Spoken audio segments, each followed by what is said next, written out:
Hey there, I'm Jennifer. And I'm Jackie.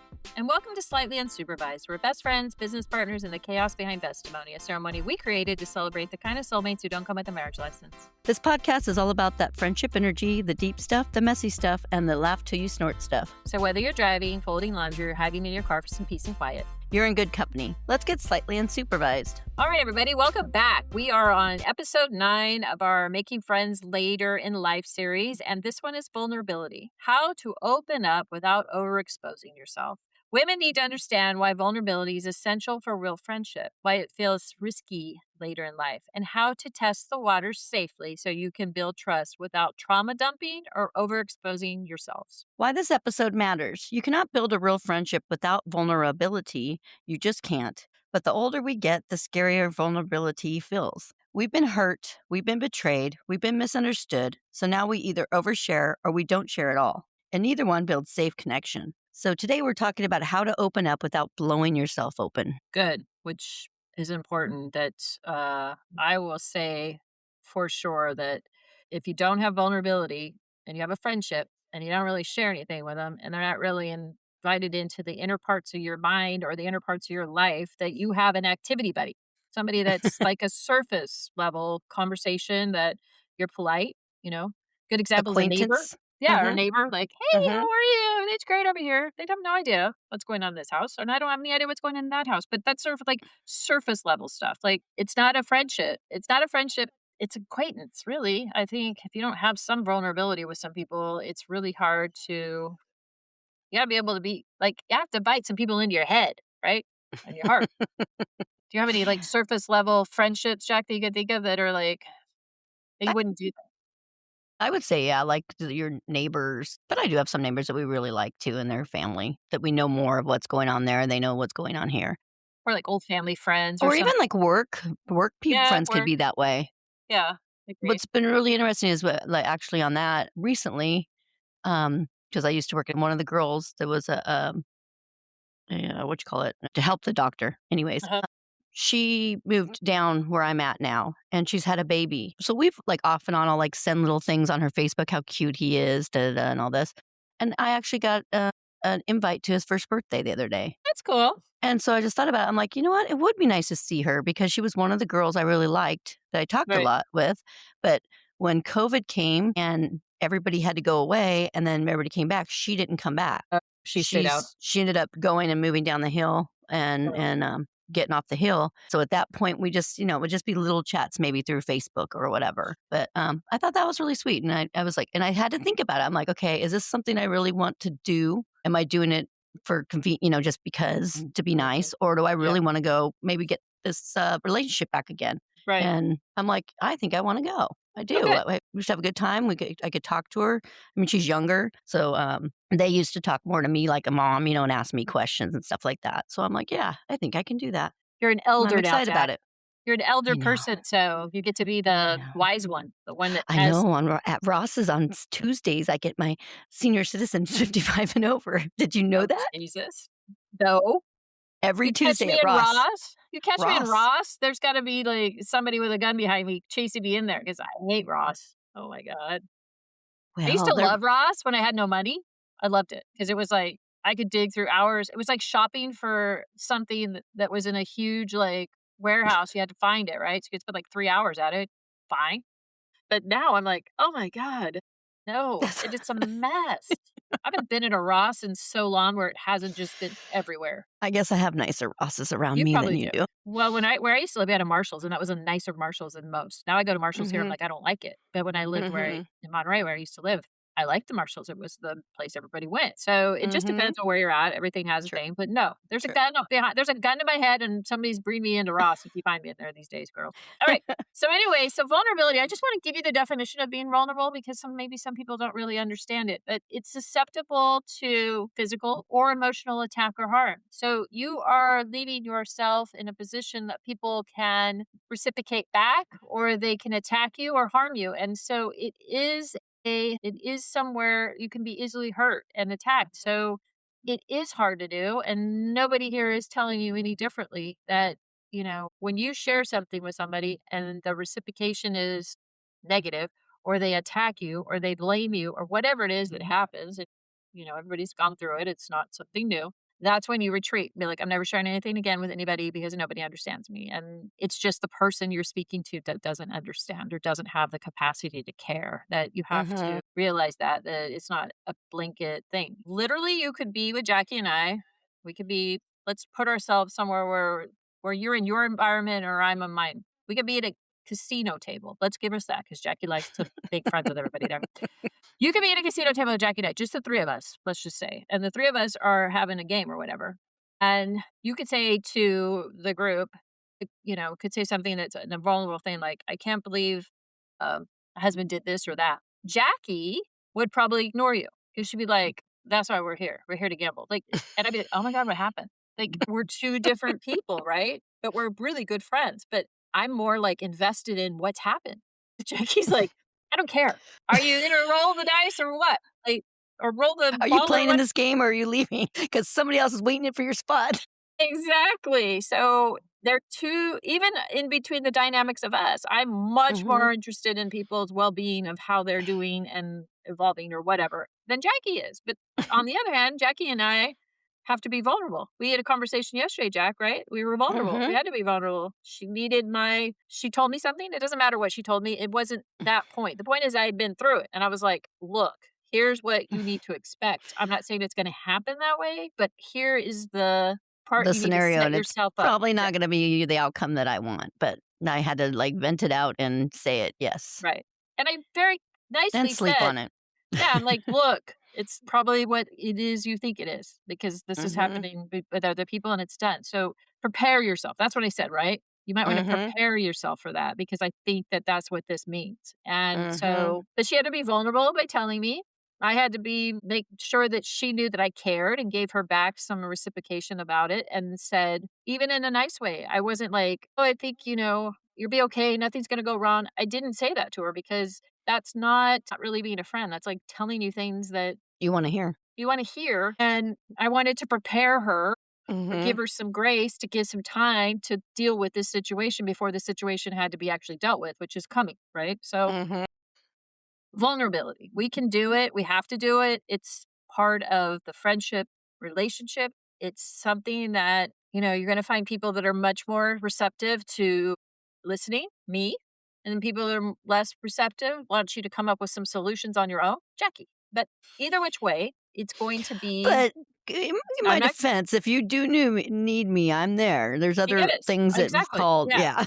But I'm just giving the contrast because I'm Yeah. like, "Oh my god, what's happened? Tell me. Like, 2 Mhm. coffees over here, let's go. Like, tell me the story." And you're like, "Do we need to really talk about that?" You know what I mean? Like, you're just a little different than me. So, it's okay. I need to It's dust okay. my table while you're telling me your story.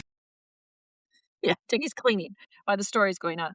But it builds trust because once you go through something vulnerable, then you see how the other person reacts. Then you Mhm. go, "Oh, okay. My heart is safe. My mind is safe. My thoughts are safe. My whatever's happened is safe or it's not safe, right? And it's the only way to get deeper. You got to get vulnerable, right? Can't be Mhm. surface level all the time. I just talked about this in the last episode. We're going to talk about it again.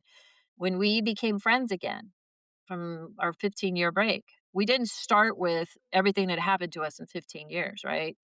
We didn't even talk about it really, probably. We started from where we were and we moved forward. And then slowly we brought some stuff from the back forward, being like, oh, well, this came or this happened. And we still learn. We're still learning. We do Mhm. this podcast with each other once a week or try to at least. And we still find out things because there's a 15-year gap there, right? Where things happen Mhm. to us. And she didn't need to trauma dump on me, and I didn't need to trauma dump on her about everything that had ever gone wrong between those 15 years. It was just sort of a let's build No. slowly and let's bring some stuff up that's happened so that we can talk about it or understand each And, other. like, with the podcast, some things have come up that we both said, "Oh, I didn't realize that ever happened. I didn't know that happened to you," because Right, we hadn't discussed it until we right, started digging in with our podcasts on things, right. Which we on call friendships.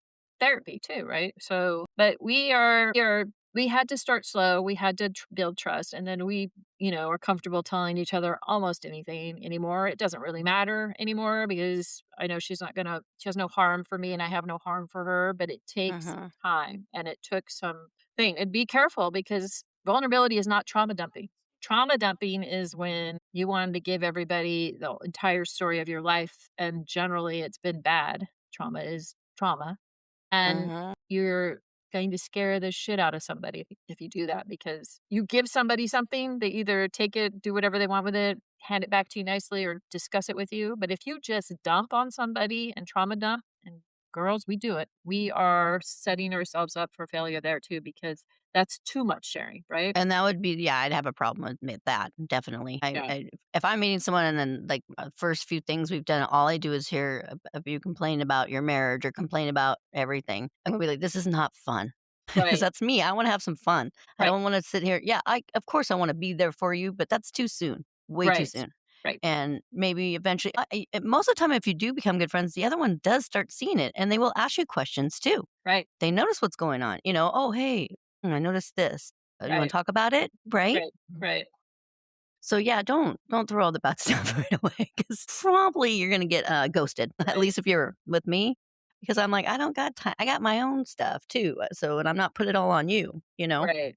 But even with me, So you would probably lose me too, because eventually I'd be like, "You don't have anything, you're not growing from anything. You're just trauma dumping mhm, on me." And you're I listen to what you're saying, and I am one of those people that will say, "Well, what do you think about that? Do you think somewhere in there you might have had some part of that?" Like, mhm, because I want you to grow, right? That's important to do. Like, you gotta grow. If I blamed everybody in my life of everything that's ever happened to me, I don't even know where I'd be. I just moved on. Like, well, move on. I don't stand around and talk about everything that's ever bad that's ever happened to me. And either does Jack. But mhm. you have to grow from it. You have to say, well, this happened and this is what it taught me and this is what it did. So that for me, at least, to be with it, if you're just trauma dumping, it's like, okay, well, I'm sorry to hear that. I don't know what to do with that, but I'm sorry to hear that. And I hope life goes better. And I'm out too. So, and I'm more the one that wants to listen to it. So even I, who's a little more receptive to that, would still knock you out for being too much trauma dumping on me. So a little at a time,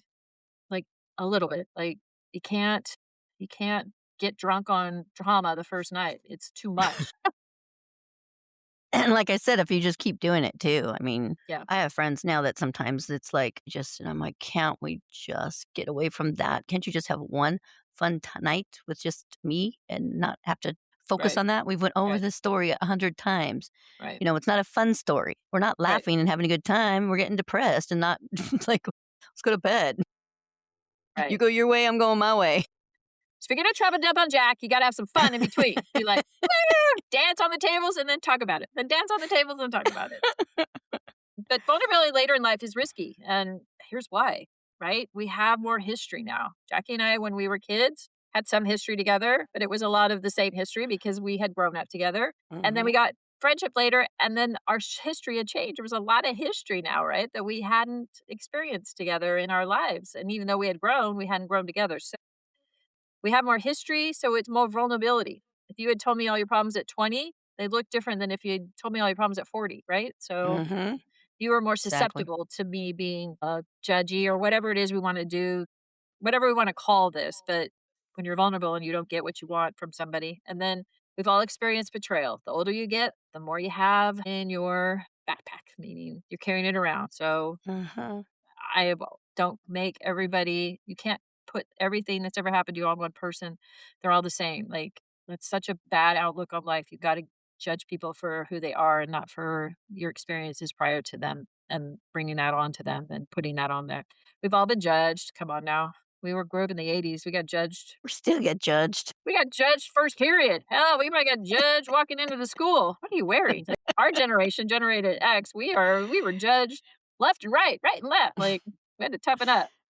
And we've all Mhm, seen friendships end, of course, and we all don't wanna look too needy, right? You don't wanna look like, mhm. "I need you so much that I'm gonna do whatever it is it takes to make you my friend." Please just try to stay in the spot. A good place to be, if you can, if you're in a place where being vulnerable, is just to drop a little nugget. We're having coffee, and maybe we're just talking, Jackie, and I'm like, "Man, I really having a hard time at work," or something. Just something that isn't maybe personally tied to you, something that's kind of third party related, and be like, Jackie would be like, "Oh, yeah, well, good luck with that." Or she'd be like, "Well, what is it? Maybe I could help," or something, you know what I mean? Like, it's a Mhm, good place because it's a third party vulnerability. It's not necessarily something that's in your house or in your personal life. It's, like, everybody has a mhm. problem with something outside of it. So those are kind of a good way to see if you've got somebody that is gonna be receptive or at least cares, if they just ignore you or they look past you or they don't even acknowledge the fact you said something, that'd be a red flag for me. Wouldn't it be a red flag for you? Mhm. Yeah, They definitely. maybe this person really isn't, like, gonna be safe for that kind of conversations. Then you're back to surface level friendship, right? Which is just you kinda know each And if other. that's what you want, that's what you get. It means Right. I think some people do just want that, so it's Sure. your choice. If you want it deep, like we're trying to help with, as Right. much as we can. I mean, we're not specialists, but this is how we feel Right. and everything, but, yeah, for sure. So just, make it layered, let it come out a little bit. Don't, dump it all on somebody in one night. And I think maybe a good part would be maybe to share something that's not totally 100% personal. That's, like I said, something that's third party that, you can talk about that maybe people do. Politics? I don't suggest anybody talk about politics these days, but Mm-mm.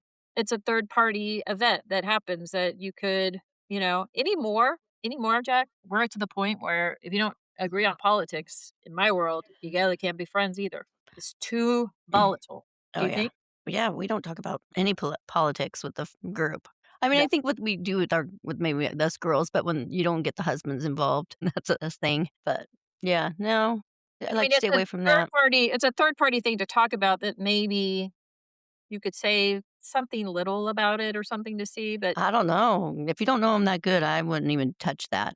We were well, brought no, up that way. this is like to see if you have even the same common interests because I'm telling Mhm. you anymore, you can't be friends with somebody who has a totally different political view from you. It doesn't appear to be that it's one of those safe places. Everybody wants you to take a side now, and Yeah. you don't need to take a side. Well, you gotta take Yeah. a side, but you better take the side I like because if you don't take the side I Yeah. like, I don't wanna be friends with you either. So, these are some new things that have happened in the world. I'm pretty sure back in the thousands of year ago, this wasn't about politics what happens, it'd be about religion. If you don't believe what I believe, I can't be friends with you. I think when in the religion Mhm. world, it's kinda calmed down, but in the political world, it's all charged up. So share something, kinda see how it's going. If they don't respond, it's not because it's something wrong with you. Sometimes it's the point is there's something wrong with them. They don't have the capacity to be a deep level person or they don't want to be a deep level person. And if that's what you're looking for, you got to be receptive to understand that and back out of something pretty quickly so that you don't leave yourself too vulnerable into something. What it looks like if somebody's going to be responsive, and these are just the responses. Jack, do you want to go through the healthy responses look like? They listen, they don't interrupt, they don't minimize, they don't compete, and they don't gossip about others. So unhealthy responses look like one up in your pain, making it about themselves immediately, offering unsolicited fixing, dismissing it, or sharing your story with somebody else. So their response tells you a lot about whether it's safe to go deeper or not. So these are the things to kind of keep watch on and kind of see where you're at. We don't want you to give it all away the first date or the first time you meet them, but test things out. You wouldn't do this in the first one anyways. Vulnerability comes like a few months down the road. It doesn't start with vulnerability, I don't think. It's I one don't of think it those. does. Yeah, No. you build into vulnerability when you get more comfortable with somebody. So that is our episode for today. If this episode hit you in the feels or made you laugh way too hard, we consider that a win. Be sure to subscribe, leave a review, and share it with your ride or die And when you're ready to make your friendship official, book your bestimony at rhinestoneweddingtravel.com. because the best love stories don't always come with a ring.